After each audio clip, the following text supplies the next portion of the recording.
part of the church. When you are here, we are better. When you are gone, you are missed. And so we want you here with us.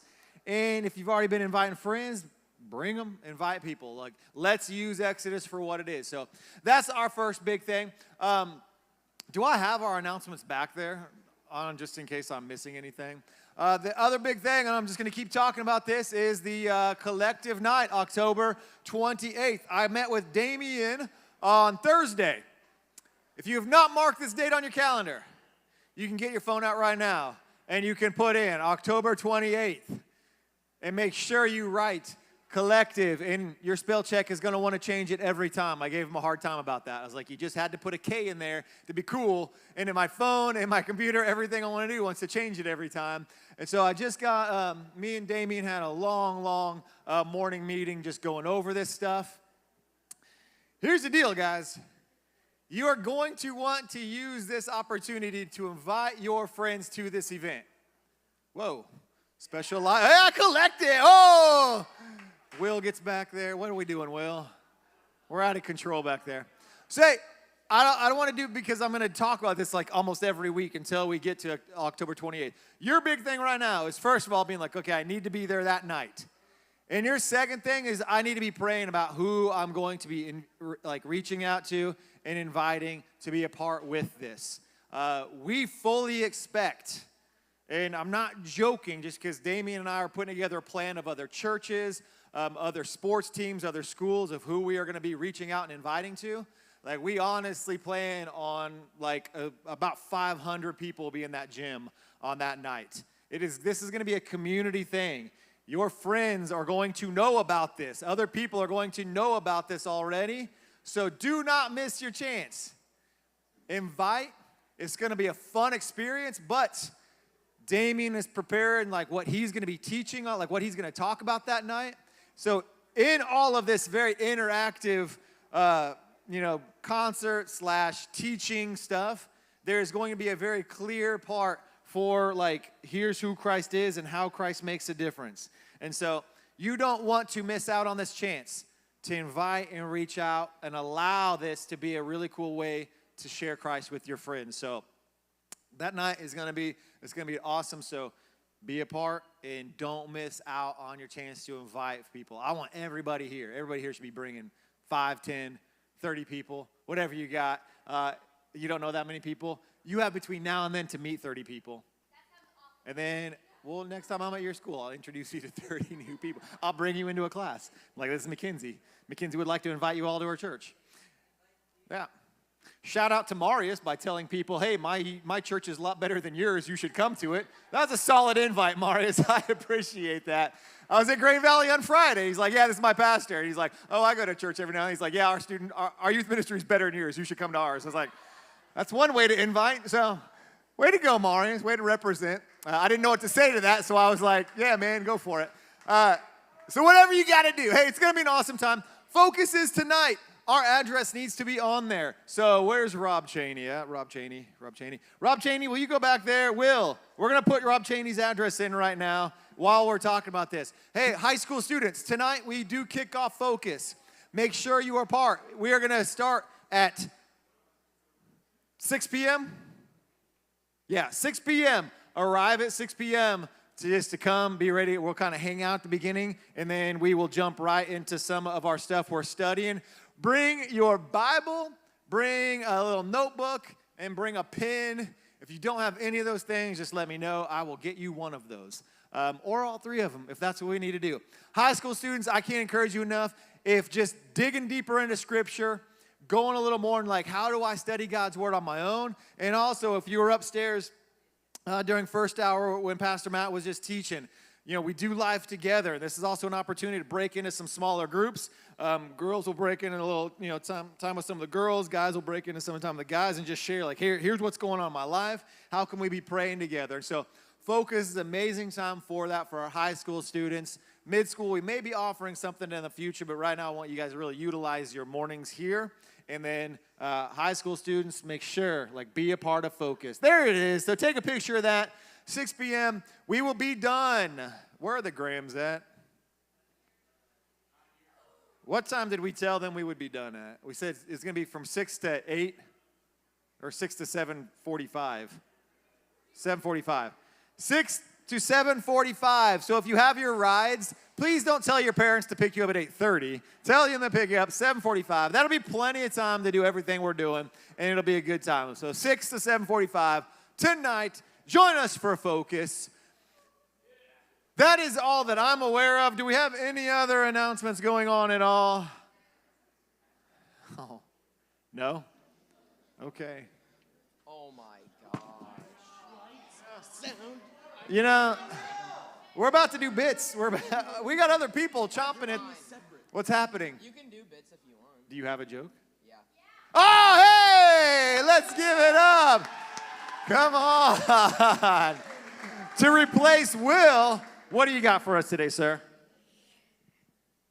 What fish is the funniest in the entire ocean? The clownfish. That's right. There we go. There we go. We need to get my guy some music and have it queued up and have it ready to go. All right. Who what? I don't know. I think the computer keeps muting itself every time. Sorry, Will. We're about to. We need to make a little slideshow just in case. Hey, let's go ahead and continue moving on. I'm going to ask our juniors and seniors to follow Allie. Hey, all juniors and seniors, you guys are going to start doing some spiritual gifts and next step training stuff to be doing some times of service here pretty soon. So I'm going to have all my juniors and seniors. You guys are going to stand up. You're going to follow your leaders up to the commons. There are a bunch of pins right there, okay?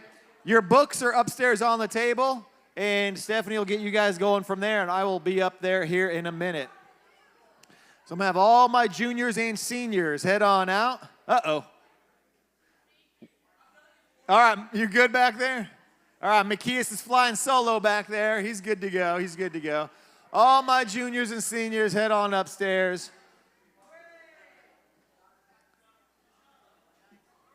Feel free, move into the front row. All right. Ethan's going to do a game with us that I just told him about 5 minutes ago. So, Ethan, come on and hop up here.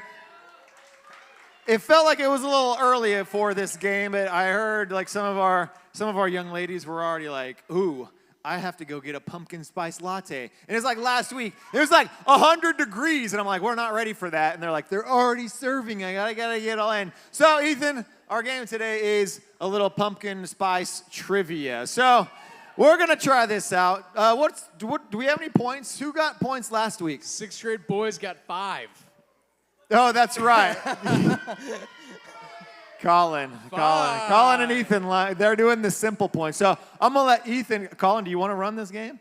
Carson, you're a big pumpkin spice. You can play for your team as well. So leaders, feel free. So, but you got to sit down. If you know the answer, they're going to pop up. Okay.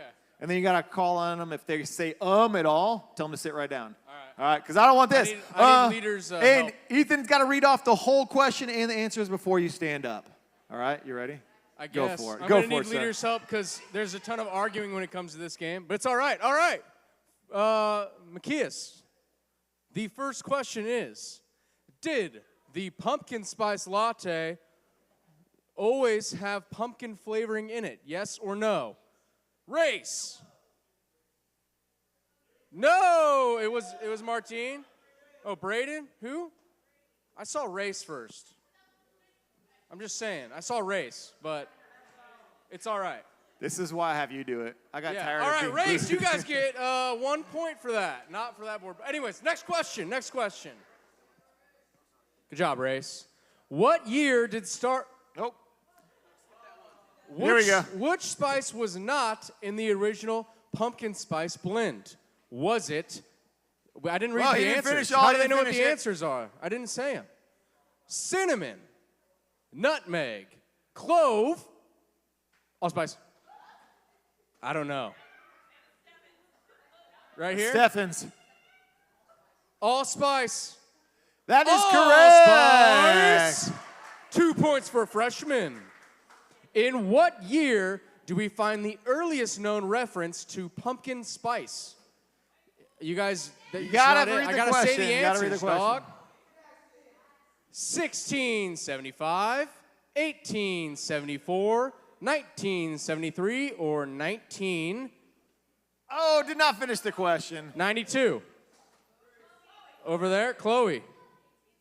1874. No. I saw Beckham second. No. I don't know who was next.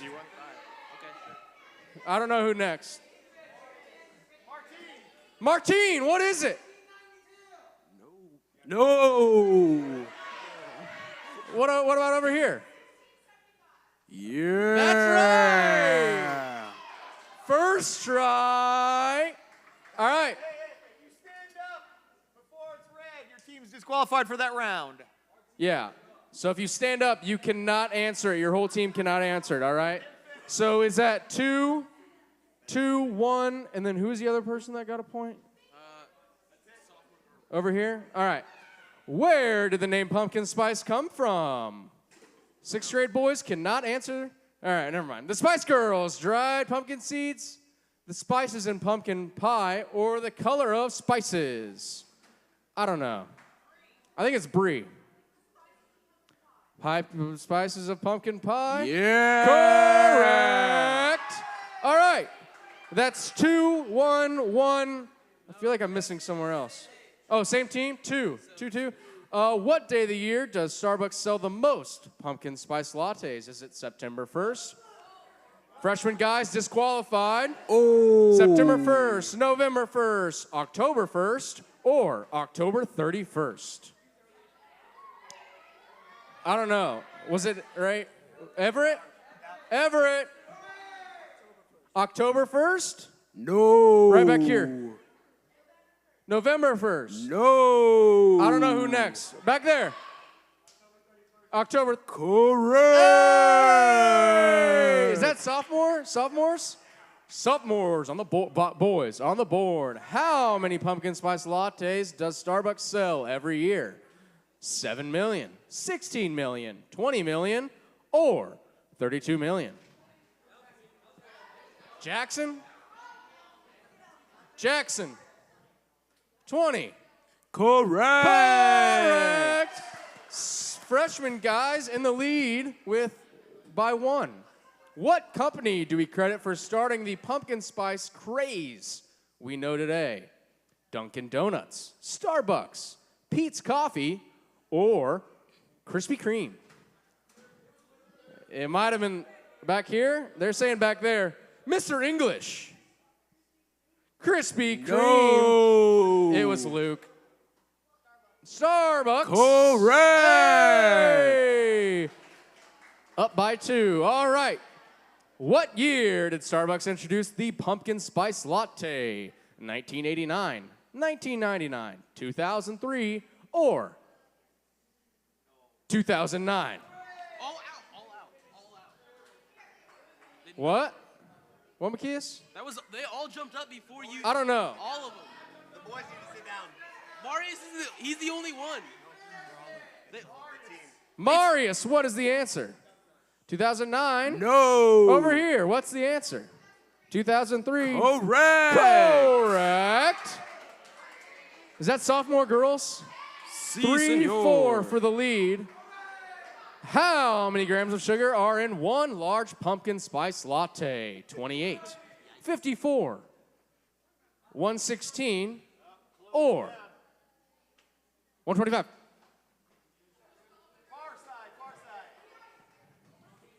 116. Correct. Is correct. 6th grade girls? 6th grade? 7th grade. My bad. Hey, my bad. All right. Yep. Is that it? That's it? Is that it? That was it. Freshmen, guys. A whopping 5 points. How exciting is that? They had 3. You got 3? They had 4. Okay. Wait. All right. It was 5 to They get 5 points on like the leaderboard. They get 5 points on the leaderboard. Yeah, so what's next? Is that it for me?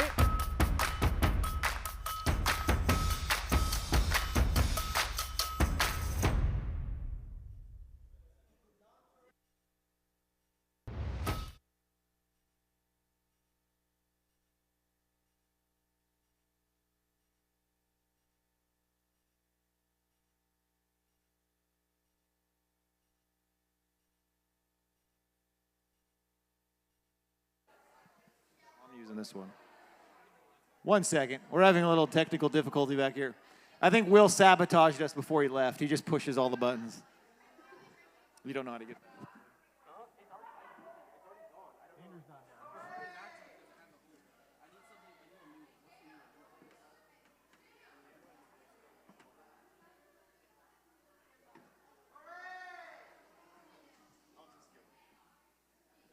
We don't know what's going on.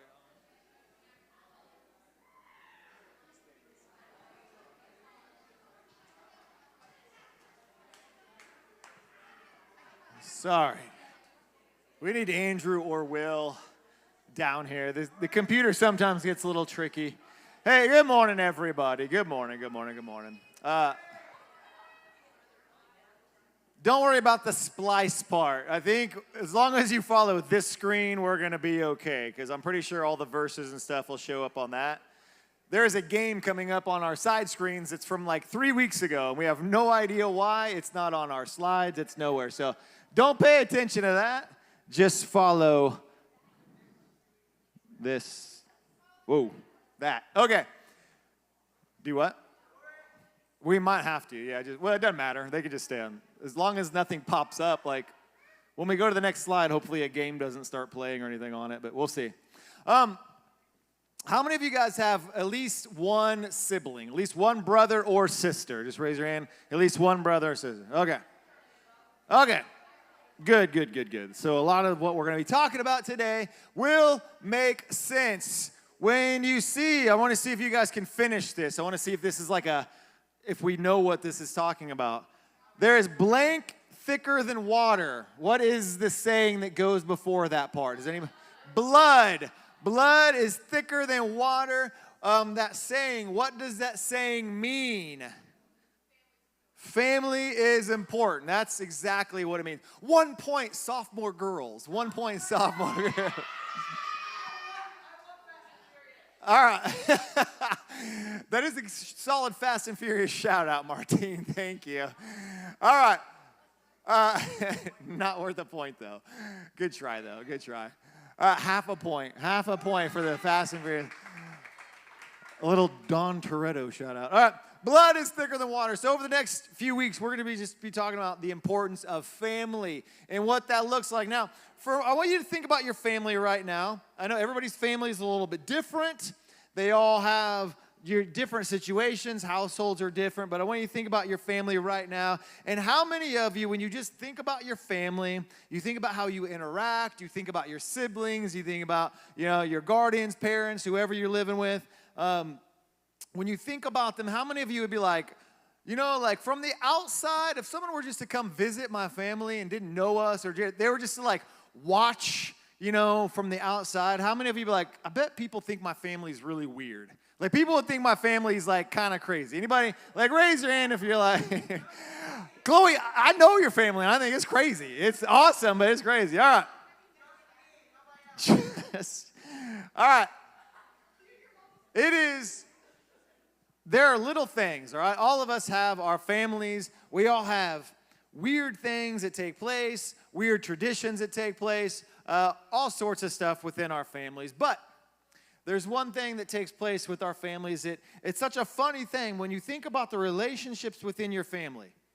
It is one of the few things that, like, you can easily yell at, make fun of, push, kick, slam doors in front of, yell, do all these things.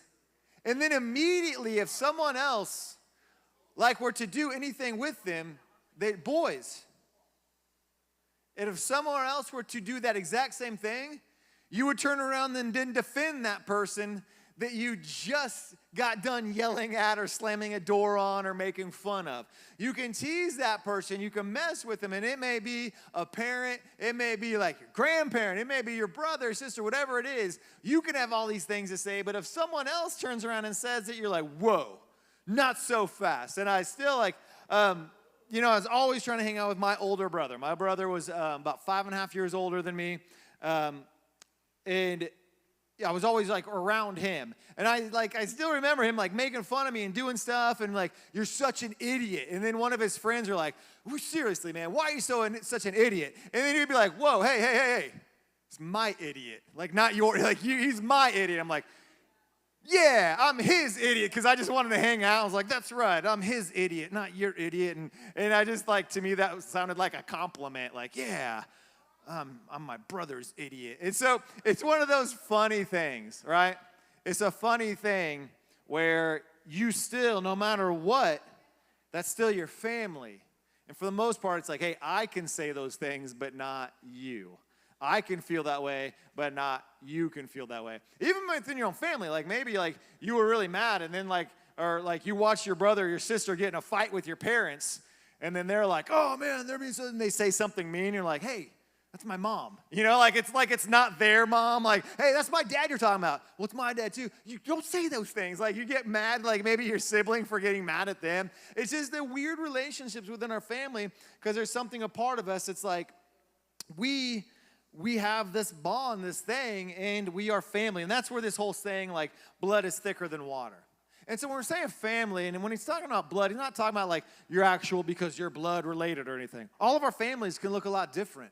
A lot of our families, you may have blended families. You may live with a guardian, a grandma, grandpa, aunt or uncle. You may have other people. There's, like, adoption. Families are family, though. Their family is like, these are my people, and they look out for me. And sometimes it's weird, sometimes it's crazy, sometimes it may make me angry. Sometimes there may be hurtful situations there, but at the end of the day, you're like, it's still my family, and that's the relationship we have. And so your families can be complicated, they can be tricky, they all look different, but they also all have like your own personal things that take place in them. Your family is going to be different than other people's families. The house you grow up in, what your stuff looks like may be different. You have different traditions. We talked about this like during Christmas time, and some of you guys have really weird traditions, and some of you guys have normal traditions. We talked about the different things you do, the different things you guys go out, how you spend your time together. Your schedules are different. Some of you guys are on the go. Some of you guys are pretty chill. Some of your families just all have these different things and different aspects woven in with them, to where it can make our families complicated. And so when we're looking at this, today we're going to be talking about what does it look like when we have all this other stuff mixed in with your families, different relationships. What does it look like when you start to even blend in your own faith and your personal faith within your family? And how can it be tough sometimes, and how can it go together sometimes? And so it's one of those things where when you look at your personal, what is happening? When you look at your personal faith, that I almost peed my pants on stage. I'm just saying, like, that got me. Don't startle me with a mic. Like, let's move on. Okay. I want us to think about this, because here's the deal. I know within my own personal family growing up, my faith looked different than my brother's faith. And I always remember kind of struggling with that, because he was my older brother. And he always had lots of questions and doubts, and his life always looked a bit different than mine. And I know the way my mom led out her faith, and my mom and my stepdad were both awesome people. The way my mom led out her faith was different than the way my stepdad lived out his faith. And I always was like, well, what's my faith look like in the mix of all of this? Because I have one sibling who is always questioning and doubting and almost kind of pushing back. Even though, like, he was a believer, there was always, like, this wall. And then I'm kind of like trying to find this out for myself, growing through. And my mom was like way out there to where I'm like, just everything was a mission field to her. She's like, oh, hey, we're going to go to the grocery store. I'm like, great. That means she's going to share Jesus with 10 people. I just want to get in, get some new socks, and get out, but I know it's going to be. And then my dad was he kind of kept it all very much to himself. And so sometimes when we mix these things in, it can be tricky as we try to figure out, where is my faith? It can also be really tricky if some of you may come from a family where you're the only believer within your family. You may come here from church and your family's all still at home. And so your faith may be like, I don't know what it looks like when I go home and my parents aren't believers, but I'm trying to follow after Christ. That can look really tricky.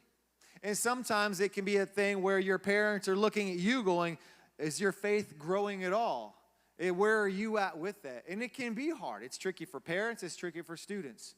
And so what I want to look at, though, is like, how can our faith have an impact within our families for the best, no matter what the situation is within your own family? How we choose to live out that faith can be important. And students, I want you to really hear this today, because how you live your faith within your family really can make a difference.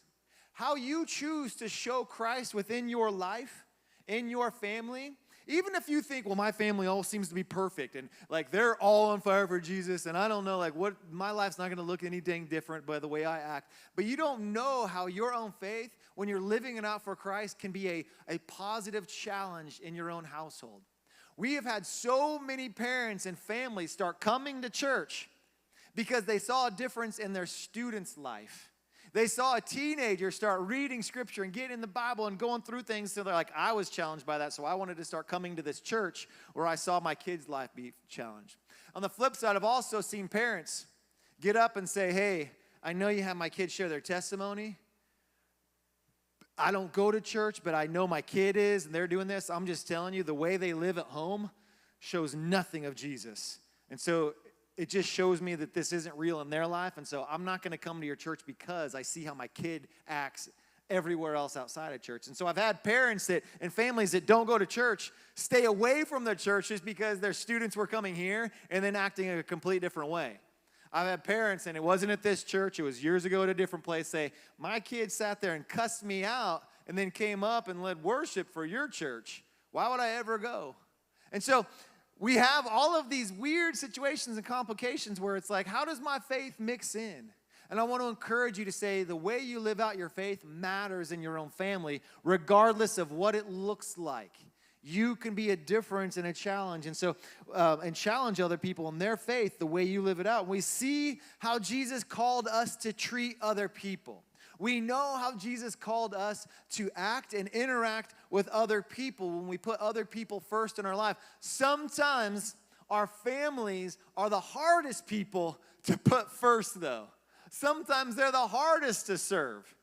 Maybe you've done this where like another family's like, oh, so-and-so is so great to have over at our house. They're always so kind, and they say please and thank you, and they offer to do chores, and you're like, why don't you do that at this house? And you're like, I don't know, because it's my own house. Why would I do that? And it's like, what if we did those things? Because sometimes our family's the hardest place to show our faith and to do these things, because even though we love them, you're like, I love my brother or my sister, but sometimes I also just want to, and so it's like, how do we live that out?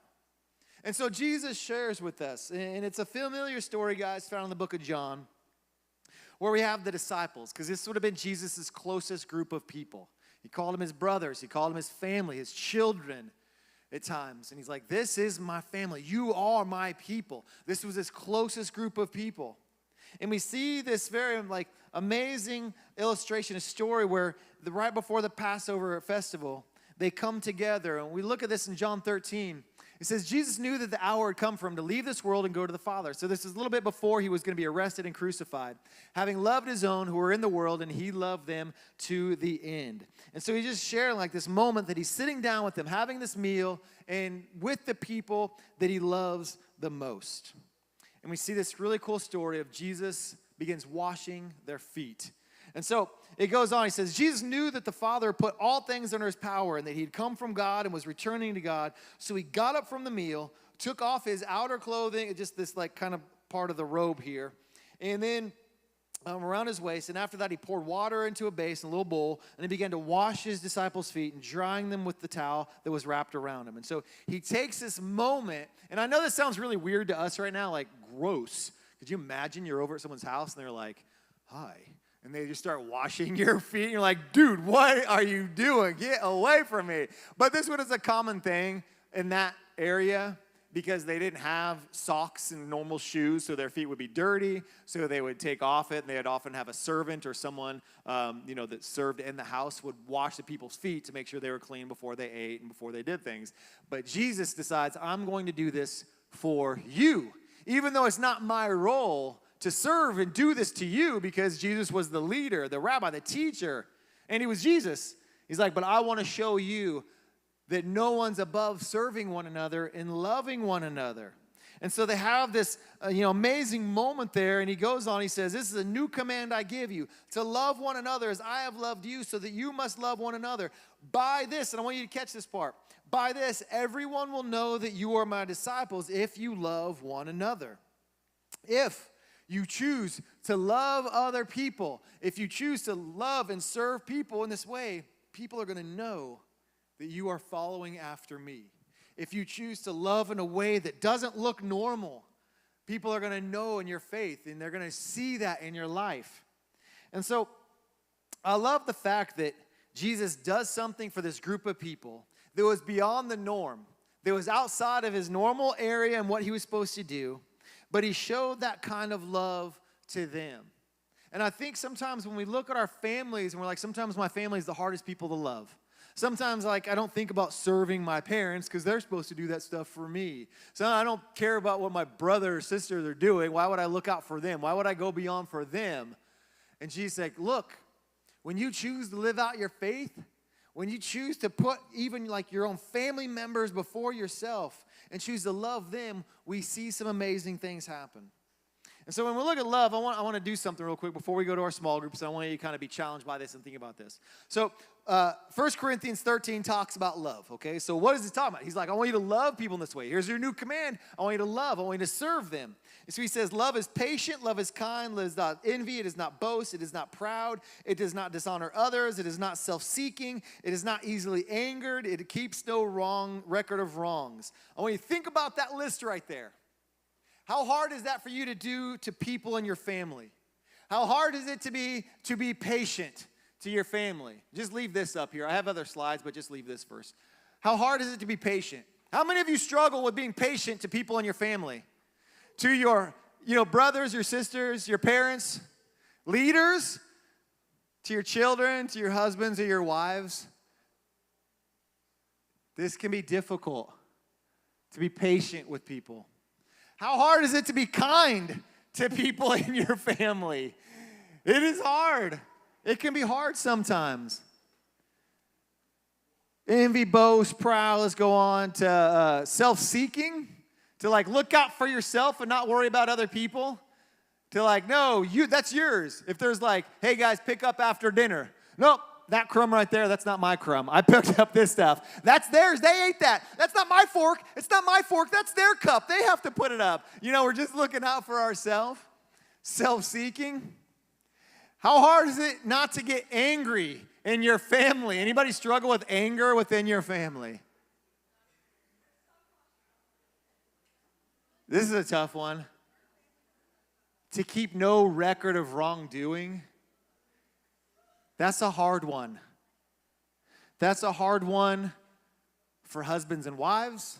That's a hard one for brothers and sisters. Students, that's a tough one for kids against their parents. Keeping record of wrong. Maybe you think back to that time where someone said something and it hurt you, and you're like, well, you did that. And we keep that, holding on to our heart. All of these things sometimes can be easier with our friends because we're like, you know what, I got to get away for a few days, so that argument that we had, it's not as important. We're going to move on. Hey, who cares? I messed up with them. They messed up. We did this. And you can kind of move on sometimes with our friendships. But sometimes with our family members, because they're still there, you still see them, this can be hard to do. And so what when we're looking at this and saying, but blood is thicker than water, your family's going to be there. Your family's going to be there not for the next 5 years or 6 years, but 10, 15, 20, 30, 40 years. They're always going to be there. Always. So how do we choose to love? And that can be tough. And so I want to encourage you guys, as you go to your groups, kind of think about that. Think about, like, why is it harder to show love to families sometimes? Why is it harder to not do these things with our family? But in your small groups today, I want you to also talk about, what would it look like if you did? What would it look like if you did love your brothers, your sisters, your parents, your guardians, whoever you live with? What would it look like if you did love in that way? Where you're like, you know what, I'm not going to keep a record of wrongdoing. You know what, I'm not gonna dishonor my parents. I'm not gonna dishonor my brother or my sister by talking bad about them. Hey, you know what? I'm gonna be patient. We're gonna get through that. Hey, I'm gonna try to be kind to them. That may be the biggest challenge you have all day right there. Show kindness. I'm not gonna be self-seeking. I'm gonna take the trash out before I'm asked. I'm going to clean my room before my parents say anything. I know some of you right now are like, hold on. I need a lot more Jesus before that happens, Rob. But let's try. Because students, one of the coolest things, and we have some of you, I'm not going to like call you out or like bring to attention, but we have some students in this room. Your families are here because I know some of your stories. And I don't want to embarrass anybody. But some of you, your parents are here because you made Jesus real in your life. Some of you have seen this. A few years ago, we had grandparents who got saved on Christmas Eve because one of their granddaughters was at this church and invited them to Christmas Eve, and they said, something's different in her life, so we came. And they ended up becoming members. We've seen these things happen. We've watched siblings come to know Christ because someone invited them. Colin used to sit there super quiet in the row behind his sister. For years, he was super quiet, but he was a part because his family showed that. We see these things happen. And so I want to encourage you, yes, these can be hard and it's fun to joke about, but the way you live out your life through this and allow Christ to live in your life can make a huge impact on your family. And your family definitely matters. Your family matters. And that is what Christ is like, hey, love them. Love them well, because that blood is thicker than water no matter what your family looks like. So talk about the challenges and what could that look like if we live this out. So let me pray and let you guys get to your groups here. If you use the commons, the front commons room, the couch room is open, and some of these the juniors and seniors are in the commons. So we have some other rooms available before you guys take off. Let's pray. God, thank you just so much. Lord, I don't care who's in this room right now.